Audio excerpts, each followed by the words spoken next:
一般社団法人日本 ASP セラピー普及協会総務の上市です。JATA オンラインセミナーを受講いただきありがとうございます。セミナーの録音・録画、スクリーンショット撮影はご遠慮ください。今回の月例学術セミナーのテーマは ASP を用いた片頭痛治療に関する臨床研究の論文紹介でございます。講師の先生のプロフィールを紹介させていただきます。武田敦先生は明治鍼灸大学ご卒業後、明治国際医療大学大学院で博士前期課程を修了。名古屋大学医学系研究科で医学博士号を取得。鈴鹿医療科学大学などで教鞭を取られました。現在は三重県鈴鹿市で陽徳鍼灸院をご開業されておられます。それでは武田敦先生、よろしくお願いいたします。はい。では、上先生、過分なご紹介ありがとうございました。はい。では、皆さん、こんばんは。お忙しいところ、お集まりいただきありがとうございます。今日の月例セミナーは、頭痛の、論文ということ、臨床研究の論文ということで、ご紹介させていただきます。で、この、論文に関しては、ASP 使っております。BFA ではありませんが、ASP を使っております。そういうところで、ASP を使った、片頭痛ですが、片頭痛の、コントロールっていうのが、どの程度のものかっていうことを理解していただいて、臨床などに応用していただければなとは思っております。で、またちょっと、この論文では ASP ですが、JATA の、鍼灸師のデータだと BFA にしても、海外の論文よりも結構いい成果出てますので、皆さん ASP をお使いでない先生におきましては、往診などで、試していただいて、で、それでまた、あの、ちょっとこの論文の中で、どの程度効いているのかっていう大体データが出てますので、それより劣るなと思われて、さらに患者さんのために、効果を求めたいということで、ということで、ASP をお使いになるという方向などどうかというふうに考えて、今日話させていただこうかと思います。これは、片頭痛の症状コントロールにおける半永久留置針、受診療法、いわゆるその ASP を使った、いわゆるいわゆるオーリキュラーアクパンクチャーですね。半永久留置針、受診療法の影響と。で、単模型ランダム化臨床試験で。これはいわゆる、ランダム化臨床試験、比較試験っていうやつで、臨床研究の中では、信頼性が、要はプラセボの影響を、排除することを試みてやっているものですので、非常に、良い、あの、研究の一つです。で、これ、やられているところが、これが、大学どこだったかなあの、イランの、イスファン医科大学というところの、麻酔科の先生と、神経内科の先生かなで、やられたものです。実はね、イラン、わりかしね、ASP の臨床研究の論文、ちらほら見るんですよ。うん。なぜかなぜか。ですので、今回の、論文は、これイランの先生のやつです。で、雑誌自体は、これはイギリスの臨床系の雑誌だな。ですね。はい。まず背景ですが、全世界で、推定15%の人が片頭痛を患っていると言われていて、片頭痛患者さんが直面する心理社会的な問題に、うつ病とか、慢性疲労とか、で、会社の欠勤とか、欠勤、これ会社とかじゃなくて学校もそうですね。で、あと、いろいろな身体障害、で、家族問題、薬物依存などが、あって、この非常に複雑です。で、その、とどのつまり、この片頭痛っていうものは、患者さんの社会的活動を著しく制限しています。で、この制限に関しては、患者さんのね、社会生活もそうですし、で、あとこの頭痛学会などは、あの、経済損失生んでるんですよ。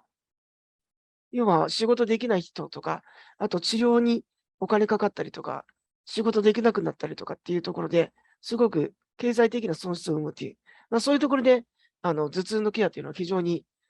重要なんですね。で、西洋医学の方では、薬物療法とか、あと心理療法など、そういうものが中心で、頭痛の、緩和っていうものに図ってきてるんですが、まあ、結局妊婦さんとか、高血圧とか、心臓血管患者さんとか、そういう薬物療法っていうのは、ちょっと、要はできない方がおったりとか、そういうところで少し、いろいろ、あの、問題を抱えてるんですね。で、あと、薬物療法、かなりね、片頭痛に効くようになってきてるんですが、これは僕の意見ではなくて、論文中の意見ですね。効果が比較的低いことに加え、長期的には様々な副作用があるため、片頭痛患者の多くは、満足な予防治療ができていないと。で、十分な予防的治療が行われていないのが、現状だと。だから、この点について安全で費用対効果の高いアプローチが求められています。これは著者らの意見です。これだけちょっと一つ注意してください。今の、片頭痛のお薬はかなり優秀です。はい。それは一応存じておいてください。ただちょっとこのイランのね、状況なんかもあるかもしれませんし、一応著者らはこのように言っております。で、鍼灸は片頭痛の治療に有効であると報告されています。これに関しては、あの、予防効果が、高いというふうなことはよく言われているのかな。で、針を用いた片頭痛の痛みの緩和に関するいくつかの先行研究は、矛盾する結果を提示する。というところで、効くのかな、効かないのかなっていうところで、矛盾している結果がありますよということですね。で、針治療っていうものはいろんな方法で行われていて、その一つが、磁界療法、または磁界針です。で、耳のツボを刺激する方法としては、磁界、半永久針と、ASP 針があると。で、次回 ASP を片頭痛患者に施術して、その効果を検証することを目的して、本研究は行われましたと。要は ASP による、あの、磁界療法、地震療法が効くかな、どうかなっていう、それを確認しようというのが、本研究の趣旨であります。で、どういう患者さんにやったかということなんですが、2019から2020年の間に、神経内科に紹介があった、片頭痛患者さんがおられまして、その中から80名を抽出してます。比較率、コンビニエンスサンプリング法っていうので、結局これは、無境に患者さんを取ってきたんじゃなくて、あの、神経内科に来た患者さんの中から80名意図的に選びましたっていうやつです。で、その後のその80名を、コンピューターのソフトを使って、ランダムに二分割すると。これは ASP の、治療を受ける群と、あとはコントロール対象群ですね。比較対象の群です。えーっと、一応ね、本文でどういう人を除外したかっていうのは、右のところに挙げてます。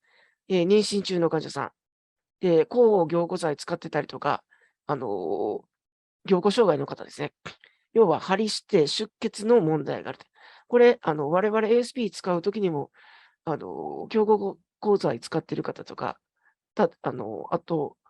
あの、そうそう、出血素因があるご病気されてる方に関しては、注意しないといけないですね。で、あとは、進行した悪性腫瘍とか基礎疾患、悪性腫瘍とかもそうですし、あと基礎疾患、糖尿病の方とかだとやっぱちょっと気にしたりしますね。うんうんうんうん。で、あと、片頭痛以外の頭痛の患者さん、片頭痛と緊張型頭痛なんかが併発している方とかおられますので、今回はもう国際基準にのっとって、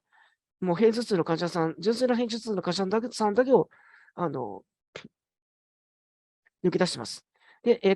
薬物、アルコール乱用とか、そういう薬物、アルコールの依存の方は抜いてます。え、イランでアルコール乱用ってできんのかという気はちょっとするんですけどね。うん。で、神経疾患とか精神疾患のりきれあの、り既往がある方、あと喘息、呼吸器疾患のある患者さん。で、月に3日以上鎮痛剤を使用している患者さん。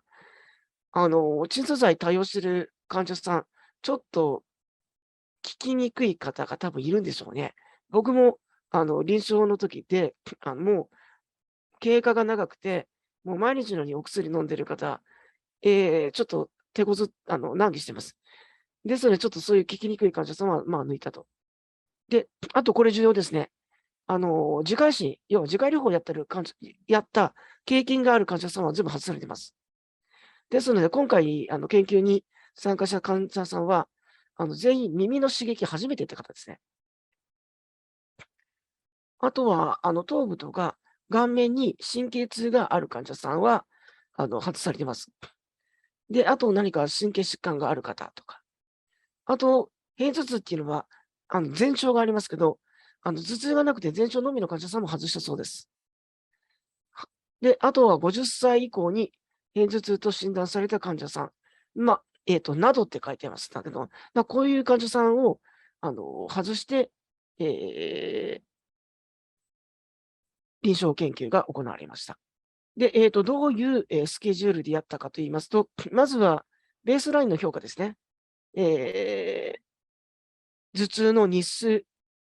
それから頻度、痛みの強さね。あと最長持続時間。要は、1回ずつ出たらどれぐらい長くなってるかっていうこと。で、吐き気、嘔吐、頭痛に伴う吐き気とか嘔吐の方が状況どうかということが調べられました。で、介入を開始します。で、患者さんは、結局この研究、4週間行われたんですが、12時間ごとに、プラプラノールを服用しています。で、2週間ごとに、ASP の治療をしてます。どこかのところで外したかどうかは分かりませんが、一応我々の感覚からすると、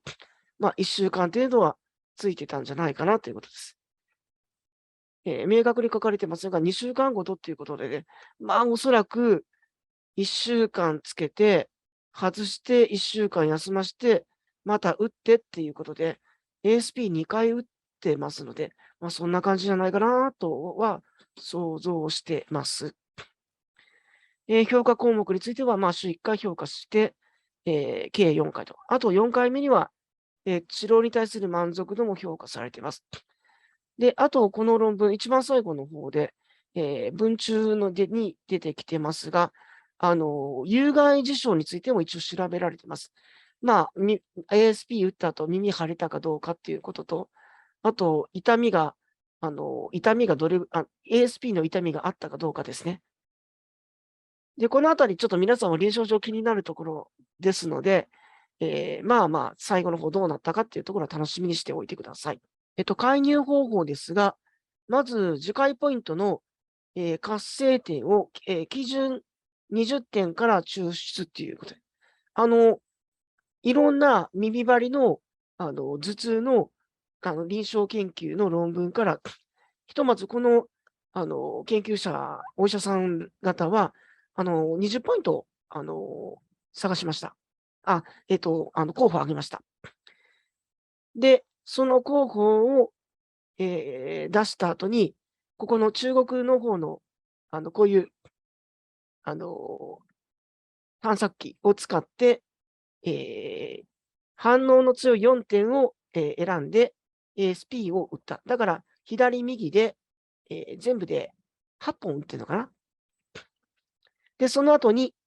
ASP のほら、シールついてましたでしょ。あれを貼って、貼るということをしました。で、対象群の方々は、手から肘までの反応を調べて、これ手から肘っていうのは、耳の反射区です。彼らの文中の話だと、手から肘っていう、要は四肢のこの反射区は、全身性に反応を及ぼしにくいので、手から肘までのところに、偽の刺激をしようというふうにしています。で、一応ね、手から肘までの反応を調べて、で、非活性だった場合には、3ミリ間隔でシール貼ったそうです。で、もし活性ポイントが確認された患者の場合は、そのポイントから2ミリ外してシールを貼ったという。これちょっと ASP を打ってません。だからまあ、この患者さんの場合は、ASP じゃなくて、なんかシール貼られる治療なんだろうなと多分思ってるんです。で、さてと、これが今回研究で使われた、次回ポイントです。残念ながら、あの、どうあの、患者さんでどのポイントを多く使ったとか、そのあたりとかは記載されてません。ひとまずこのポイントの中から4点選んだよっていう、そういうやり方ですね。この次回ポイントに関しては、皆さんの参考にもなるかもしれませんので、また、あそこ、LINE か。LINE の、ところに開けておきましょう。まあ、僕らがよ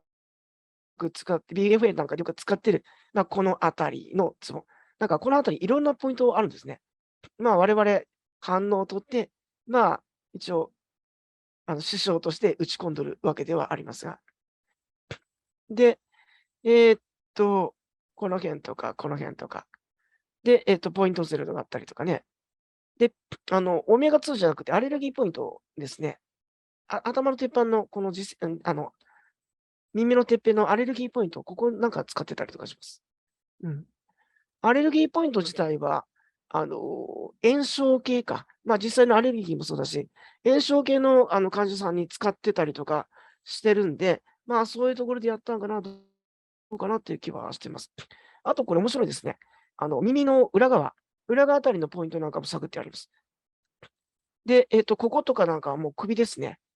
ネックポイントで、これ僕、肩こりとか頸部痛なんかでもよく使ったりするんですけど、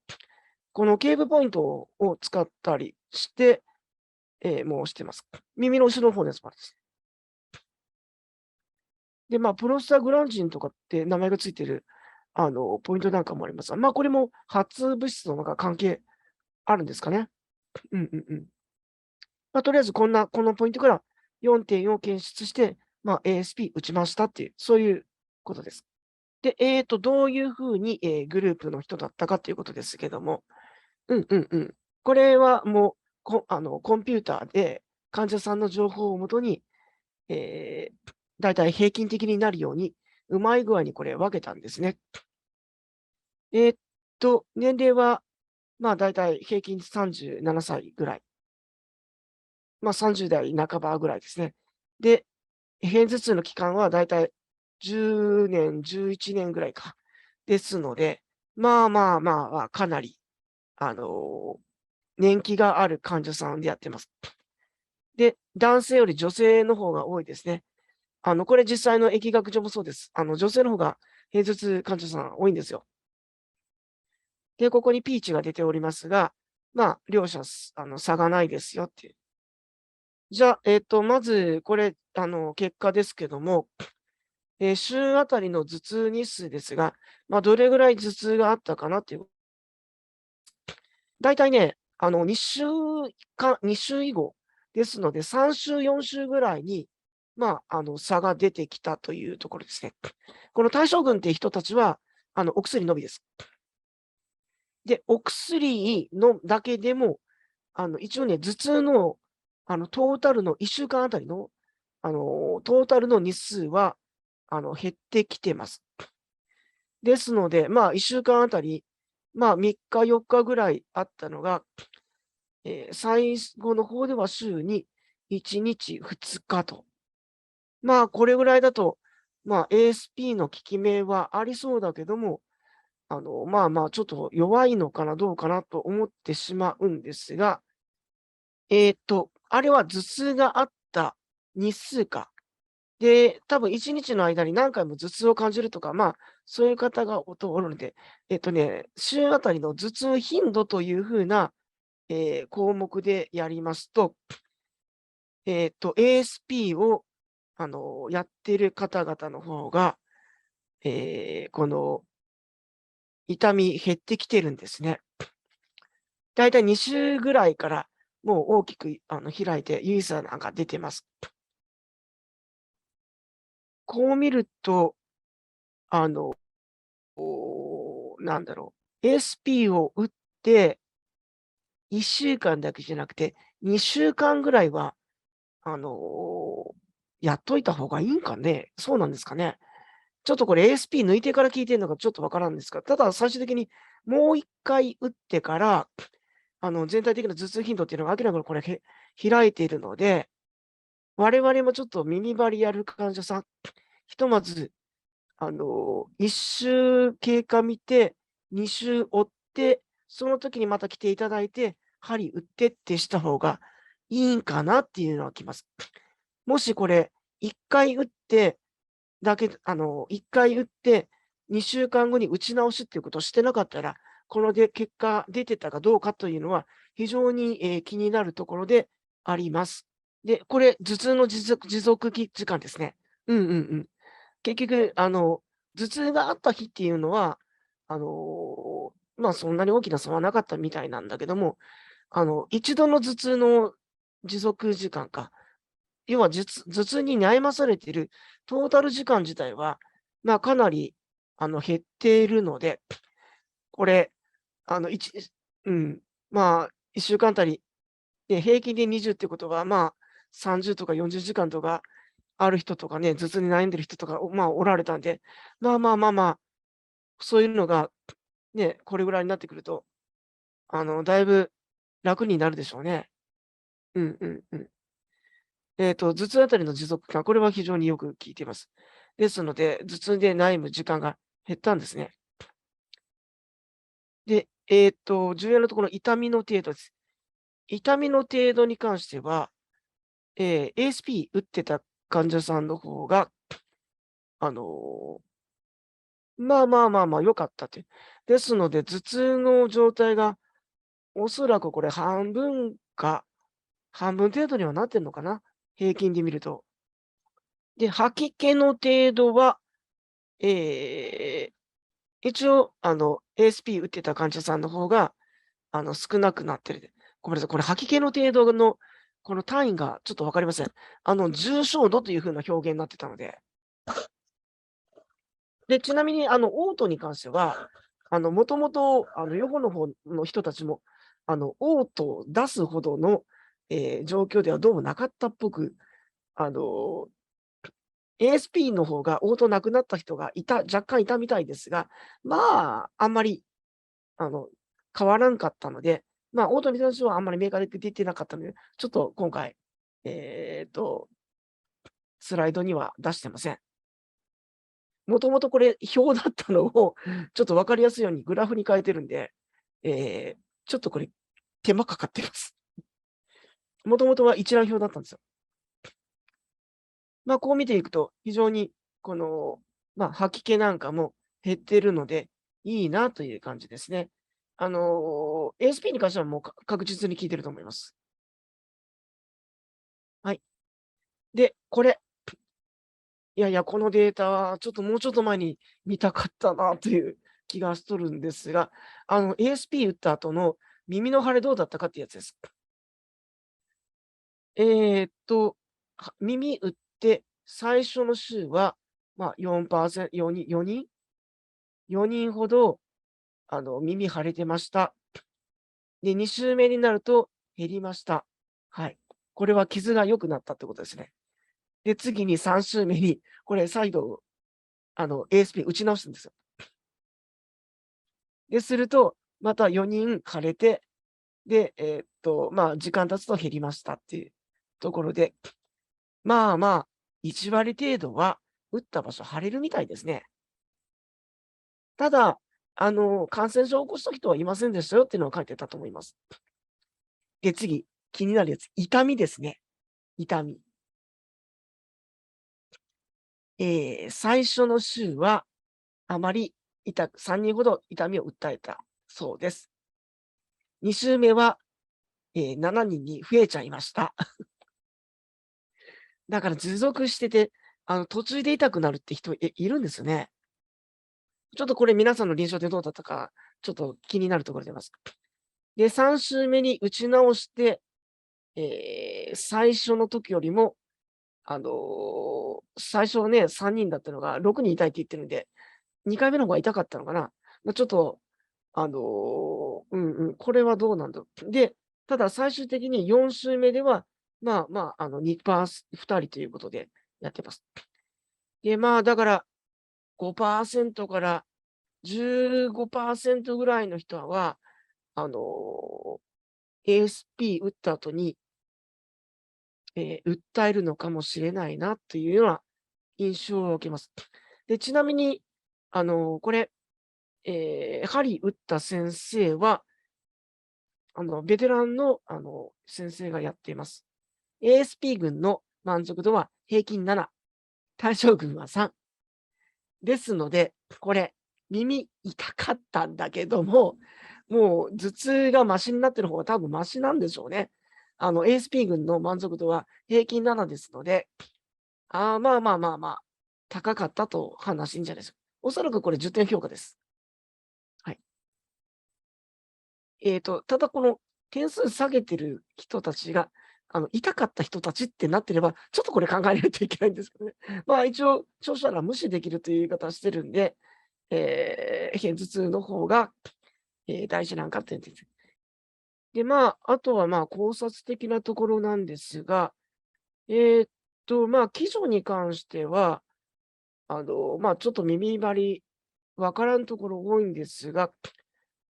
三叉神経系での、三叉神経と、血管が関係している、関係してるんじゃないかっていう、片頭痛の基準に関する説があって、耳のところ、三叉神経領域に針打ってるから、ひょっとしたら関係してるかもねっていうようなところは、あの、考察中でありました。一応ね、この、えっと、図は、沢井製薬さんの、頭痛治療薬のところから、引用させていただきました。三叉神経がなんかの刺激によって、活性化されて、で、三叉神経の終末から CGRP とか、サブスタス P とか、ニューロキニ A とか、そういうふうな神経ペプチドが出されると。CGRP なんかは、これ神経でもよく関係するところですね。で、それで、硬膜周辺での血管拡血管、タンパクの露出、肥満細胞からヒスタミンの有利などによって、神経原性炎症が生じて、生じると。で、三叉神経終末の刺激が、順行性、要は神経の、伝わる方向に向けてに伝わると、三叉神経核に至って、要は末梢の刺激っていうのは三叉神経核に向かいますからね。三叉神経核に至って、吐き気とか、嘔吐とか、自律神経の活性化が生じて、いろいろ症状出てくると。で、刺激から逆行性、要は中枢に向かうんじゃなくて、逆行性に行った場合には、あの、サブスタンス P の有利を促進、さらに炎症を助長して、疼痛が起こるんだろうなっていうところですね。うん。で、あと、刺激が支障を介して、大尿に至りて、痛みとして自覚されると。そういうところがあるんです。この神経ペプチドが、痛みのね、刺激に痛みとか、あと血管拡張とか、ね、炎症とかと関係して、頭痛起こしてるんだろうなっていう、そういう説です。というのに、ちょっと僕もこの論文を見た後、三叉神経、の領域のあたりとか、反応どうなってるのかって、片頭痛の患者さんに、遭遇したときは、ちょっと、見てみよう、よく調べてみようと思いました。ちょっと余談ですけど、この第二回神経のあたりか、このあたりとか、あとここの K ポイントとかね、あと耳の後ろのところの、首のポイントあたりとか、耳周辺とか、首肩のこりの方とか、結構、普通のハリキュー効かん方に、効いたりするので、よろしければ皆さんちょっと試してみてください。合針打ってもいいですし、爪楊枝押してみてもいいですし、きつい方には ASP 打ってもいいですし。はい。では、結語です。本研究の結果によると、ASP 群の介入後2週間目からの痛みのレベルと片頭痛の頻度は両方の群で改善し、特に ASP 群は対象群と比較して優位に改善していましたと。一応、お薬も効いてましたよっていう話です。で、ただ、ASP を、お薬と ASP です。ASP 単独じゃないです、この研究。ASP とお薬ですね。ASP とお薬を併用してた群は、対象群と比べて、かなり優位に改善してたと思うというデータですね。で、ASP 群の痛みの発生率と耳の炎症は、無視できるんじゃないかというふうに言ってました。で、ASP 群の、患者満足度は対象群よりもはるかに高かったと。で、ASP 氏による針治療は、片頭痛の通常の治療に併用する補患医療として、十分に、考えられるというふうなところで締めくくっています。一応ね、この論文、患者さんがもう、この研究から抜けますって言ったら、抜ける、抜け、あの、ぬあの、抜きまあの、抜抜いてやめていただいて結構ですよっていうふうに、これ、最初の頃にやられてるんですが、この論文に関しては、耳が痛いとか腫れるとかっていうことに関して、有害事象でのドロップアウトはゼロです。聞いているのは、多分間違いないと思いますし、あと、ASP のベテランの先生が打ってたますからね、ASP のこの、なんだろう、痛みとかが、あの、無視できるなっていうのはちょっとありがたい、話ですね。では、ここまでとなります。ご清聴ありがとうございました。